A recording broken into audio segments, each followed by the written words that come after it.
E aí pessoal, tudo bem com vocês? Na aula de hoje, então, aula 3 da disciplina de Inteligência Artificial, nós vamos ver busca informada. Lembrando que na aula passada nós vimos busca não informada, então, por simples comparação de termos por enquanto, aqui a gente vai utilizar algum tipo de informação. Como assim? Bom, vamos pegar na aula passada, nós vimos a busca não informada, busca em espaços de estados, de maneira não informada, e essa busca, ela basicamente consistia em, dado que eu estou em um estado, eu vou gerar os estados sucessores e eu vou escolher um estado sucessor para fazer a minha busca. A partir desse momento que eu escolhi um estado, eu gero os sucessores dele, vou escolher algum outro estado que eu já tinha elencado ali, colocado na minha fronteira, então a hora que eu gero meus sucessores, eu pego, coloco na fronteira, e assim por diante, vou escolhendo esses estados até minha busca atingir o objetivo, até minha busca falhar, como nós vimos.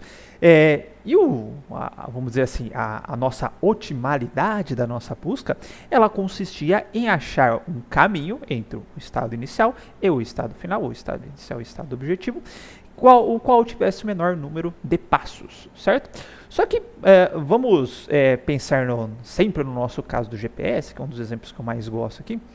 Vamos supor que eu quero de uma cidade para outra, mas não necessariamente o caminho que tem o menor número de cidades é o caminho com a menor distância, certo? Eu posso passar por duas cidades, uma cidade está a 500 km daqui, eu vou para ela, depois vou para a minha cidade de origem, e por outro lado eu posso passar por 4 cidades, cada cidade a 50 km uma da outra, e eu vou chegar no meu destino. Então não necessariamente o menor número de passos leva a menor distância, no nosso caso do GPS. Tá? Além disso, vamos pensar no caso do weight puzzle, tá? Aquele de embaralhar as pecinhas, tudo bonitinho, a gente tem que ordenar as pecinhas. Será que vale a pena, por exemplo, eu sabendo que eu tenho que colocar um lá em cima, eu gerar estados sucessores, e nesses estados sucessores, por exemplo, eu vou jogando o 1, o 2, o 3 lá para baixo? Não me parece muito razoável, apesar de eles serem necessários aí no nosso processo, fazerem parte do processo. Não me parece tão razoável ou tão promissora essa solução, porque você está gerando estados que teoricamente estão mais distantes do seu estado objetivo, da configuração do seu estado objetivo. Então aquelas buscas, elas não levavam em conta esse tipo de informação, por exemplo, a distância entre as cidades, o quão longe uma cidade está da outra, o quão longe uma configuração do meu tabuleiro do weight puzzle está do estado objetivo, tá? Simplesmente a gente ia enumerando os estados sucessores, e escolhendo os estados sucessores por meio da nossa fronteira, e a gente viu lá as diferenças das diferentes estruturas de dados que a gente pode utilizar na fronteira, como a estrutura de fila, que leva a busca em largura, a estrutura de pilha, que leva a busca em profundidade, e as variantes da busca em profundidade. Bom, então na aula de hoje nós vamos ver busca informada. Então agora na nossa busca, hora que eu for enumerar os meus estados, e colocar esses estados na minha fronteira, eu não vou simplesmente, esse nó gera esses vizinhos, aí eu vou utilizar uma fila ou uma pilha para colocar aqueles estados lá. Eu vou ordenar esses estados de acordo com o potencial desses estados de me gerarem boas soluções.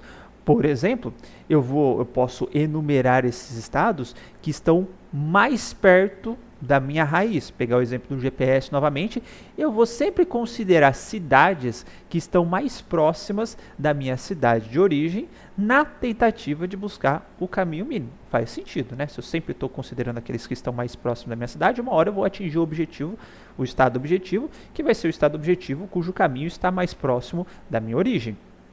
Ou ainda, eu vou colocar esses nós na minha fronteira de busca de acordo com o potencial dele de estar mais próximo do meu objetivo. Por exemplo, eu tenho que ir para São Paulo. Eu sei que São Paulo está a leste, por exemplo. Eu acho que está a leste. Então, eu vou dar preferência para as nós que estejam ao leste, não aos nós que estejam ao oeste, por exemplo, porque eu estou indo na direção oposta. Não vai ser exatamente isso, nós vamos ter medidas para calcular essa potencialidade de proximidade, mas só para ilustrar o exemplo que nós podemos então colocar os nós na nossa fronteira de acordo com o potencial de proximidade do estado objetivo. Ou ainda a gente pode utilizar ambos. Eu vou colocar na minha fronteira aqueles que estão mais próximos da minha raiz e que têm maior proximidade com o meu estado objetivo, primeiro lá na minha fronteira de busca, para eu avaliar esses nós primeiro, já que eles têm muito potencial de me levar à solução objetivo e obterem as soluções ótimas. Ok? Bom, avançando aqui então, na aula passada nós vimos aqui estratégia de busca não informada, vimos que essa estratégia pode ser um pouco ineficiente em relação ao tempo-memória, pode realizar muitas análises desnecessárias, e a hora que a gente viu a questão de economia de memória era com a busca em profundidade limitada iterativa, que viabilizava em termos de memória, mas a gente tinha que executar a busca algumas repetidas vezes, apesar de que na prática não, na teoria, a complexidade seria a mesma da busca em profundidade, mas a gente viu que ela tem as repetições, tá? E muitas vezes isso pode apresentar dificuldade para a solução de problemas reais, justamente pelo tempo que isso pode levar, Se eu quiser o ótimo, naquele caso lá eu tenho um custo de memória grande. Se eu quiser economizar memória, eu posso ter gastar um tempo vendo soluções desnecessárias ou repetidas vezes as soluções. E aqui nós vamos ver, portanto, estratégias, desde que o meu problema possui esse tipo de informação, nós vamos ter estratégias aí para economizar a análise de nós desnecessários, no caso o tempo. E a gente vai ver também que na prática essas estratégias, a maioria delas pelo menos, vão acabar economizando uma grande quantidade de memória também. Tá? Então aqui eu coloquei um exemplo para motivar, Então se eu estou em Três Lagoas e eu quero ir para Campo Grande, será que é necessário eu considerar arquivos ou cidades aqui como Araçatuba, Birigui, São Carlos, Pirassununga, e gerando soluções ou caminhos para um lado bem oposto a Campo Grande? Não faz muito sentido, Faz mais sentido, e você intuitivamente, a hora que você vai traçar na mão, lá fazendo essa solução manual, uma rota, você provavelmente vai olhar esses caminhos aqui que estão indo em direção a Campo Grande, não na direção oposta. Então, na prática, isso já faz muito sentido. E aqui eu deixei uma pergunta, que há como fazer algo mais inteligente, para guiar o nosso algoritmo de busca, para que ele não fique analisando nós ou expandindo nós não potenciais aí na nossa fronteira de busca. A resposta é sim, tá? Se nós considerarmos informações disponíveis a respeito do problema, por exemplo, o custo, a distância, no custo do caminho, que seria a distância entre as cidades, ou ainda heurísticas para guiar a busca. Seria a heurística, no caso aqui um exemplo, seria o quão distante eu estou do meu nó objetivo. Tá?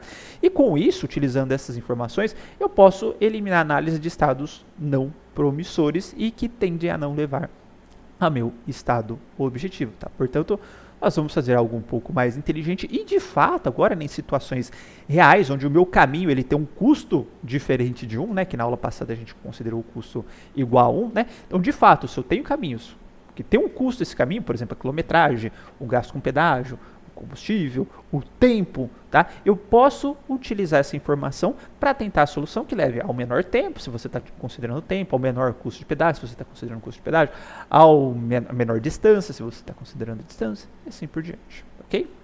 Bom, intuitivamente coloquei um outro exemplo aqui que a gente já faz isso, mesmo que a gente está meio perdido, tá? A gente não tem as informações, vamos dizer assim, precisas a respeito do problema, falar, se eu pegar esse caminho aqui, eu vou de fato chegar na solução com menor custo.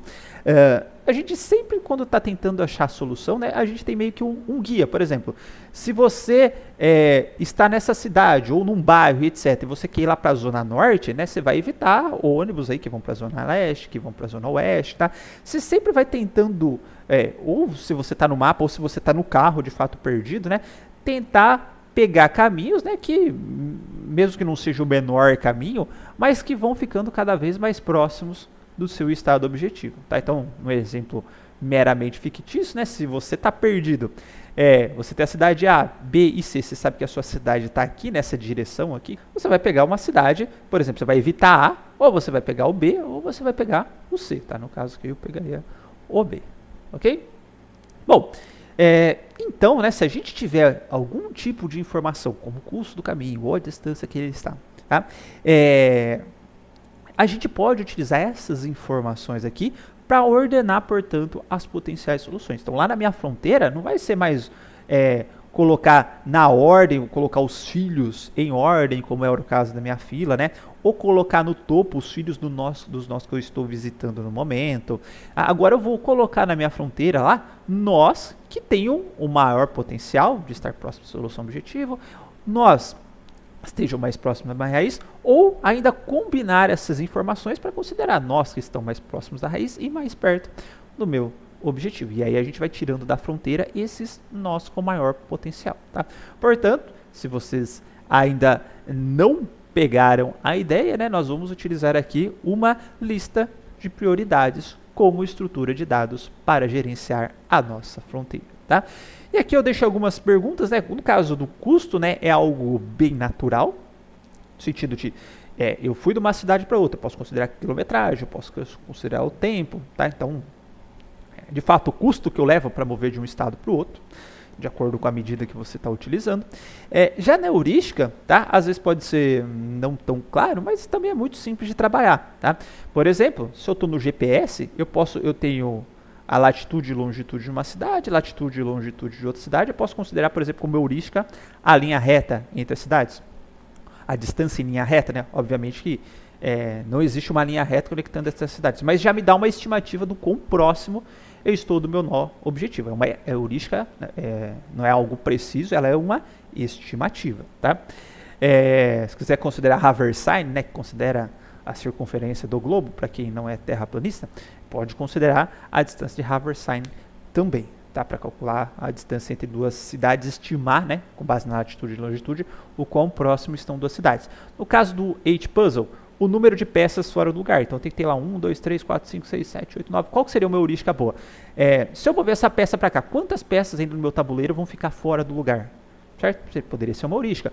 Ou ainda o somatório da distância entre onde a peça deveria estar e onde ela de fato está no tabuleiro. Tá? Aí você pode utilizar uma distância chamada Manhattan, por exemplo.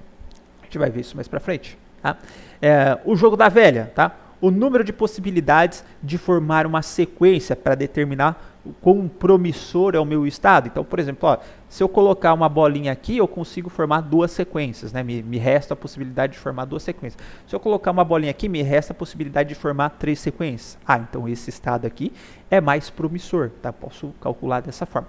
Então, a heurística calcula, ou estima, né, vamos dizer assim, a promessa, o quão promissor, o quão bom pode ser o estado. Lembrando que é uma estimativa, tá? Não é o valor real. Então, quando eu estou calculando a distância entre duas cidades em linha reta, de fato não existe uma linha reta entre as duas cidades. Eu vou ter que fazer umas curvas, vou ter que fazer uns desvios, né? Vou ter que fazer um balãozinho e etc. Então, o custo acaba sendo maior, mas é uma estimativa, tá? Para estimar o potencial de nó. Certo? Se a gente já soubesse o valor real, não precisava nem fazer algoritmo de busca para isso, tá? Bom, então o objetivo, né, do que a gente vai ver na aula são os algoritmos de busca informada, também conhecida por busca heurística, também conhecida por busca guiada, são utilizar conhecimentos específicos a respeito de um problema, tá? Para, além da, obviamente, né, que a gente está na mesma situação da aula anterior, né, que nós vamos ter um estado, eu vou ter que ser capaz de gerar os estados sucessores, né, e além de ser capaz de gerar os estados sucessores, eu vou gerar essas informações para os estados sucessores, o custo que a gente já vinha gerando, e se eu for utilizar a heurística, eu vou colocar a informação da heurística também. Tá? E aí nós vamos tentar encontrar, com base nessas informações, o estado objetivo da maneira mais eficiente possível, tá? Seja a solução ótima com menor número de passos, ou seja a solução não ótima, mas com um número de passos menor ainda, como a gente vai ver, certo? Bom, então para isso, nós vamos utilizar aí uma lista de prioridades na nossa fronteira de busca, tá? E esta lista de prioridades, né, que vai definir a prioridade dessa lista vai ser algo chamado de função de avaliação, tá? Essa função de avaliação, ela vai alternar de acordo, ou vai ser diferente, né? De acordo com o algoritmo de busca. Então perceba que na busca não informada, hora que eu trocava a estrutura de dados, eu trocava o algoritmo, tá? Aqui a estrutura de dados se manterá a mesma. O que eu vou alterar de um algoritmo para o outro vai ser justamente a função de avaliação, que é a função que eu vou utilizar para enumerar ou para ordenar, enfim, para colocar, para inserir, como preferirem, os meus estados, tá, na lista de prioridades, que é a estrutura de dados que vai gerenciar a minha fronteira, certo? Como função de avaliação, né, obviamente, para eu poder fazer uma comparação relacional, ela vai me retornar um valor numérico, né, para eu saber quando que um estado ele é mais promissor que o outro, é assim inserir ele na posição adequada, perdão. Tá? E aí nós vamos ter dois tipos de função, tá? Que é uma função de custo, uma função heurística, tá? E a combinação de ambas, tá? Então, na função de custo, quando for a função de custo, nós vamos utilizar aqui a notação G de N, tá? Vai retornar o custo do caminho da raiz até o nó atual. Então, na busca não informada, né, o nosso custo era acumulativo, né? Como sempre o custo era 1, né? Seria o número de passos até a raiz. Tá? No caso da busca informada, é o custo até a raiz. Então, por exemplo, se eu estou no nó T, é o custo do S até o N e do N até o T. Então, o custo do nó T, ou G do nó T aqui no caso, seria o custo acumulado desse caminho aqui, mais desse caminho, que é o que faz sentido, né? Se você vai de uma cidade para outra, quer saber a quilometragem total do seu caminho, você vai somando o custo de cada cidade ao longo do caminho, certo? Bom, já a função heurística, ela vai ser denotada por H de N, certo? Então, função heurística, H de N. E nesse caso aqui, como a gente já tinha falado, é o custo estimado do nó atual até o nó objetivo. Então, aqui hora que eu tiver aqui no nó N, o meu H de N é o custo desse nó aqui até o meu nó objetivo. Supondo que o meu nó objetivo aqui é o T, vai ser o custo de N até T. Se eu estou em S, é o custo estimado, tá? Estimado, esqueci de falar o estimado antes, estimado do S até o T. Então, como se eu tivesse traçado uma linha reta, supondo que esses caras fossem cidades aqui, se eu tivesse traçado uma linha reta do S até o E. Tá? Então, não tem nada de acumulativo aqui. Tá? É o custo do nó que eu estou até o nó objetivo, certo? Então, aqui, exemplos novamente, distância de linha reta da cidade atual até a cidade objetivo, número de peças fora de direção, né? Enfim, fora da posição também, no problema do weight puzzle, ou em um quebra-cabeça qualquer. E eu tenho também uma função que vai combinar ambos, tá? Que é a função de custo e a função heurística. Então, aqui, por exemplo, no nó N, a minha função de avaliação, como vai ficar? Vai ser o G de N, ou seja, o custo da raiz até chegar ao N, mais a distância, tá? Estimada, o custo estimado de N, até o meu nó objetivo. Tá? Então, posso, no caso do GPS que eu coloquei, né? A distância até aquela cidade, mais a distância em linha reta até meu nó objetivo. Tá? Então, distância percorrida até aquele momento, mais a minha estimativa de distância até o estado objetivo. Tá? No caso do weight puzzle, número de peças que eu movimentei, né? Que ali no weight puzzle cada movimento ainda tem um custo 1, mais aquela função heurística, o número de peças fora do lugar, a distância das peças até onde elas deveriam estar. Enfim, eu vou compor então a minha função de avaliação com essas duas medidas ou com essas duas funções, ok? E dado isso, no próximo vídeo nós começaremos a ver os algoritmos, cada qual aqui com sua função de avaliação particular. Então, até o próximo vídeo.